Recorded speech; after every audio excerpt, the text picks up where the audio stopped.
ওয়ালাইকুম সালাম। গরু কিভাবে বানাও? বানাই তো বিভিন্ন ভাবে। আপনি হাজারে দিতে পারবেন, কেজিতে দিতে পারবেন, স্কোয়ার ফিট মেপে দিতে পারবেন। আপনি কোন ভাবে বানাইবেন? বুঝলাম না বিষয়টা। কেজিতে করলে 40 টাকা কেজি, স্কোয়ার ফিট হলো 80 টাকা। আর যদি আপনি ঠিকা করেন তাহলে ঠিকাও করতে পারবেন, সমস্যা নাই। ঠিক আছে, বুঝি না, কেজি বুঝি না। মানে ডাইরেক্ট গরু বানাই দিবা, কত নিবা ওটা বলো, সরাসরি বলো। এইভাবে ঠিকা ফুট কেজি আমি এত কিছু বুঝি না। গরু কত দিয়ে কিনেছেন? গরু কিনছি 1,20,000 টাকা দিয়া। 1,20,000 টাকা হলে 4% 4,000, আর হইলো ওইখান দিয়ে 6,000 টাকা দিবেন।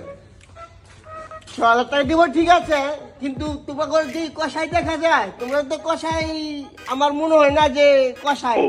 না, কোনো চিন্তা করবেন না, আমরা জাত কষাই। আমার দাদাই কষাই ছিল, আমার বাপে কষাই ছিল, এখন আমরা করতেছি। এই যে দেখতেছেন না, এক একটা পুরো করে পালোয়ার গরুর দামার দাম ফোটা লাগবে। আচ্ছা, কথা ঠিক আছে, আমি তোমরা 6,000 টাকা না 4,000 টাকা দিব। ওইভাবে কাজ করি না, আপনি করলে করার, না করলে অনেক কাজ আছে জামুগা। আচ্ছা যাও, 6,000 না 4,000 না 5,000 টাকা পাইবা। কিরে কাম ধারবেন ভাই নাই, একটা লই লই। ঠিক আছে, করলাম। ঠিক আছে, কবার ঠিক আছে, আমার খাল যেন পারফেক্ট থাকে। ইনশাল্লাহ, কোনো টেনশন করবে না। গরু খাল কোন জায়গায়? গরু আছে, আমি দেখা যাচ্ছি। খাল যদি একটু সামান্য কাটে, 1 ইঞ্চি খাল কাটলে, হ্যাঁ 5,000 দিব। দূর কটা শরীরে তো একটা চাপড়া গুজা রেখে দেবো। কোনো টেনশন করবে না, জাত কষাই। হ্যাঁ, যন্ত্রগুলো ধার দে।